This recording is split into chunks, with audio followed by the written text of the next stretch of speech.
Hello YouTube. I recently had to do the valve springs and seals on my 2005 Corvette here. These two tools from Amazon right here made the job super easy to do. I'm going to show you how to use those tools today.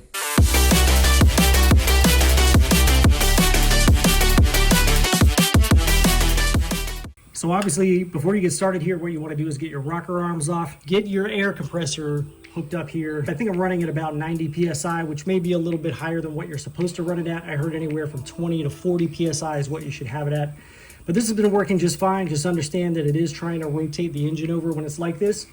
I did not worry about getting the engine at top dead center for each one of these cylinders before doing this. That is a little bit risky, so understand that. When I did the other side, I did actually drop a valve. I forgot to hook my air up like an idiot, and I ended up dropping a valve, but thankfully that cylinder was at top dead center and it didn't drop down very far. I was able to take some wire that I had laying around, insulated ground wire for residential copper. So I was able to shove that in the spark plug hole and kind of wiggle it around and stuff and get the valve to pop back up high enough for me to grab it with a pair of pliers. So I did get lucky. Do not get in a rush and forget to put your air on, because if the cylinder's at bottom dead center, you're boned. So lesson learned there. This is my first time doing this job ever, by the way, guys. So if I can do it, you can do it. I found this tool pretty nifty here. It just makes it to where all you have to do is kind of put a ratchet on there, pull it down, and grab your magnetic tip. And just pull this down. Oh, another thing I did real quick was I popped it with a rubber mallet. I just kind of hit the side of the spring a little bit. That way it pops the retainers loose a little bit. I didn't hit it really hard, just gave it a little nudge. But the retainers are kind of staying put on the valve, and then all you have to do is stick your magnet in there and they pop off. Now set these aside where they're not going to fall down anywhere where you're gonna have trouble getting them later. I'm keeping them on the magnet for now. That way they're easy to find. Take your ratchet back off, flip this up, and now you can just go ahead and pull your spring assembly out. Comes right out. From here, all you have to do is grab a pair of pliers. And mine are coming out pretty easy. But all you have to do is grab a pair of pliers and just give this a little wiggle. This will slide right off. They are color coded, at least on my Corvette, the LS2 here. So the brown is going to be the exhaust side and the black is going to be the intake side. Also, when the valve lines up to the exhaust manifold, you know that's the exhaust side as well. So you can see each one of these line up to an exhaust manifold. Those are your exhaust valves. So now I'm going to set this out of the way. Grab the same color that came off. If there's any gunk around your valve, right there, your valve guide, just kind of wipe it off. This one looks fairly clean. Might just give it a little wipe anyways, just to be certain.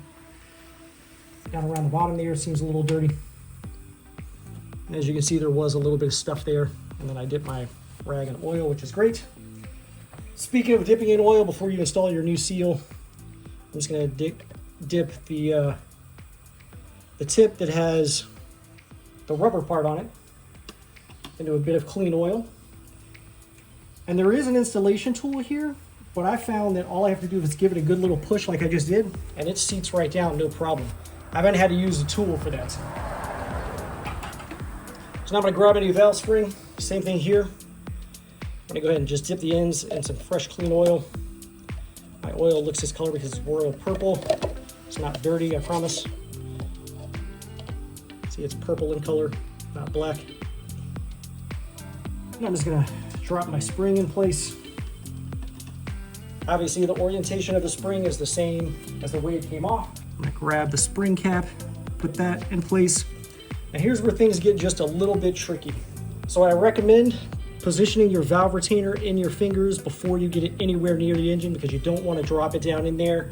It'll be a hell of a time finding this little tiny spring retainer when it falls down in the engine. So I've been orienting it in my fingers like this. You can see the tapered end is down.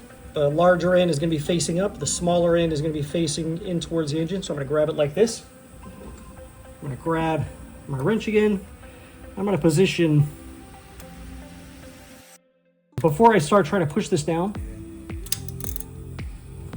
I'm going to try to position the spring centered on the tool, and then also pay attention to, as you're pushing down, where that spring is trying to line up with the valve guide, or with your valve, I should say. So you want to try to get it as centered as possible on the tool, so that when you push it down, it's centered on the valve. Got just a little bit more to go. Then what I'm going to do is try to put it in on the top side first. So I'm going to push down, get that half moon over top of the valve, and I'm sorry you're not going to be able to see that. But now it's down in there. I'm going to grab my other retainer, and you see it's not straight, but that's fine. Again, I'm not releasing pressure on this at the moment. I'm just letting it come back up a bit so that the valve guide seats, or the valve retainer seats.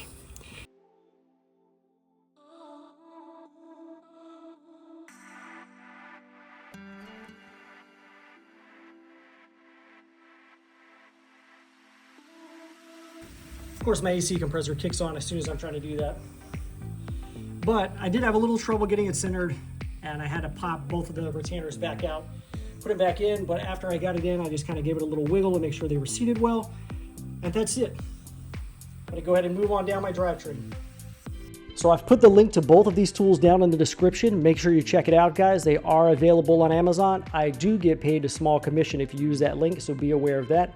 But those tools came in handy when doing this job. I hope it helps you out as well. All right, everybody, that does it for today's video. First and foremost, I want to say thank you very much for watching today. I really appreciate the views. Make sure you guys hit the like and subscribe button, and make sure to check out the rest of my channel. I do have a lot of other videos on how to do a lot of other things, so please check it out. If you think the products featured in today's video would work for your project, make sure you check them out right here, upper right-hand corner. Got my subscribe button down here on the right on the bottom. Check that out. Over here on the left, I have some video suggestions for you. Make sure you check that out as well.